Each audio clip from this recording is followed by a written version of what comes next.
திருச்சிற்றம்பலம். இன்றைக்கி ஒரு ஆன்மீக கதையோடு உங்களை நான் சந்திக்கிறேன், மகிழ்ச்சி அடைகிறேன். இன்றைக்கி பார்த்தீங்கன்னா, ஒரு பெரிய பண்ணைக்காரரு, அவர்கிட்ட வந்து சிவபெருமானும் அம்பாளும் வந்து சிவனுக்கு பால் வேணும் அபிஷேகம் பண்ணுறதுக்கு அப்படின்னு சொல்லிட்டு மார்வேஷத்தில் போவாங்க. அப்போ அம்பாள் முன்னாடி போவாங்க. அவங்க வந்து சிவபெருமானுக்கு ஒரு 1/4 லிட்டர் பால், ஒரு 1/2 லிட்டர் பால் வேணும் அப்படின்னு சொல்லி கேட்பாங்க. அந்த ஒரு பெரிய பண்ணைக்காரர், அவர்கிட்ட ஒரு 500 மாடு இருக்குது,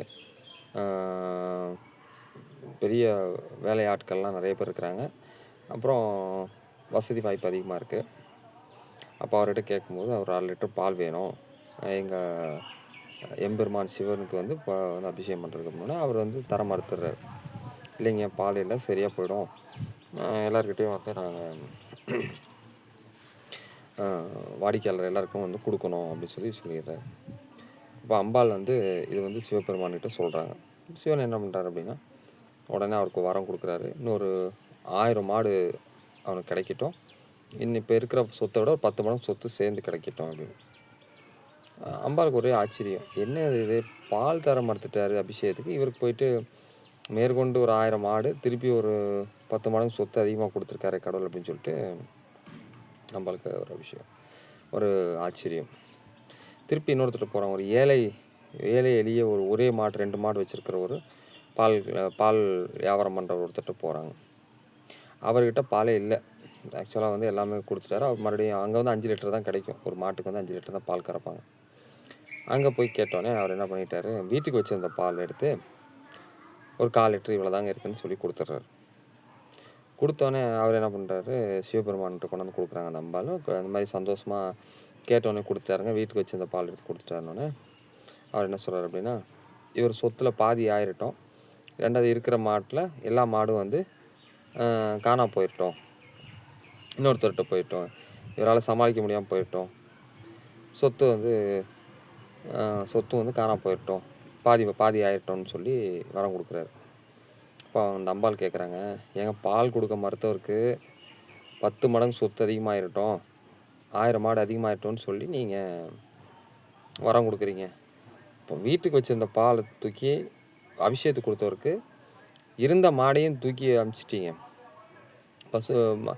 இந்த வீட்டில் இருக்கிற சொத்தையும் பாதி இவர்கிட்டேருந்து போயிடட்டோன்னு சொல்லி வரம் கொடுக்குறீங்க, இது என்ன கணக்குன்னு கேட்குறாங்க. ஏம்மா, அதாவது வந்து அவனுக்கு நான் 1000 மாடு கொடுத்து 10 மடங்கு சொத்து அதிகமாக கொடுத்தா அதை பார்த்துக்கிறதுக்கே அவன் அந்த வாழ்நாள் பூரா, ஏன்னா அவனுக்கு வந்து ஈடுபாடு கிடையாது, எப்போ அவன் பால் தர மறுத்துட்டானோ அவனுக்கு இறைவன்கிட்ட ஈடுபாடு இல்லை, அதனால் அவன்கிட்ட இல்லாத இடத்துல எதிர்பார்க்குறது வேஸ்ட்டு. அதனால் அவன் வந்து அதிலே சுழிஞ்சு அதிலே இன்னும் கர்மா வினைகளை சேர்த்து அவன் பூமியிலே அதற்கு ஆசைப்பட்றான், அவனுக்கு பூமியிலே இருக்க வச்சு அவனை அந்த துன்பத்துக்கு ஆசைப்பட்றான், அந்த துன்பத்திலே வளர்ந்து பழகிட்டான், அவன் வெளியில் வரமாட்டான், அவனுக்கு கொடுத்துடலாம்.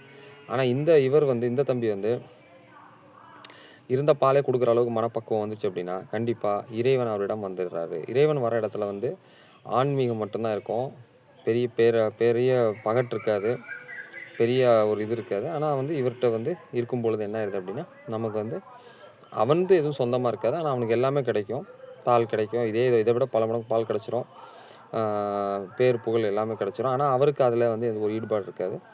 ஆனால் நான் கூட இருப்பேன், எனக்கு வர பிரசாதம், எனக்கு வந்து கூட இருக்கிறதுக்கான ஒரு இடத்த வந்து அவர் வழிவகுத்து கொடுக்குறாரு. ஸோ இதுதான் வந்து அவரை வந்து ஆன்மா நிலைக்கு அடைவார், ஆன்மா நிலையை வந்து உணர்வார், சிவபெருமான் அடைகிறதுக்கான எல்லா வழியும் நான் கொடுத்துட்டேன், என்னையவே நான் தரேன், அப்படிங்கும்போது என்ன வேணும் அப்படின்னு சொல்லி அதை விளக்குறேன். இந்த கதையோடைய தத்துவம் என்ன அப்படின்னா, நாம் வந்து போடுற கணக்கு வேறு, இறைவன் போடுற கணக்கு வேறு. ஸோ நாம் கணக்கு போட்டுகிட்டே இருந்தோம்னாலும் எதுவுமே நடக்க போகிறதும் கிடையாது, கணக்கு போடாமல் இருந்தாலும் நடக்காமல் போகிறதும் கிடையாது. அதுதான் என்ன நடக்கணும் கரெக்டாக தான் நடந்துகிட்ருக்குது, இது இறைவனுக்கு தெரியும். அப்போ நம்மளோட வேலை என்ன அப்படின்னா, சாக்ஷாத் இறைவன் என்று எதை கொடுத்தாலும் அதை வரப்பிரசாதமாக எடுத்துக்கிட்டு நம்ம இந்த பூமியில் அதை ஏற்றுக்கொண்டு இறைவனை நாடுவதற்கும் இறைவனை அடைவதற்கும் சதா இறைவனுடைய நாமத்தை ஜெபிக்கிறதுக்கும் சதா இறைவனுடைய சிந்தனைகளை அவருடைய சிந்தனையை நிறுத்தி அவரிடத்தில் வந்து சிந்தனை நிறுத்தி அவரை வந்து அடைவதற்கு, அவராக மாறுவதற்கு என்ன வழியோ அதை நம்ம செய்து நம்ம மன நிம்மதியை கொலை செய்யாமல், உலக வாழ்க்கையில் சேர்ந்து கொலை செய்யாமல் அவரை வந்து அடைவதற்கு என்ன வழியோ அதை நம்ம வந்து வகுத்துக்கணும். இதுதான் இந்த கதையோட தத்துவம். மீண்டும் நான் ஒரு கதையோடு சந்திக்கிறேன். நன்றி, வணக்கம்.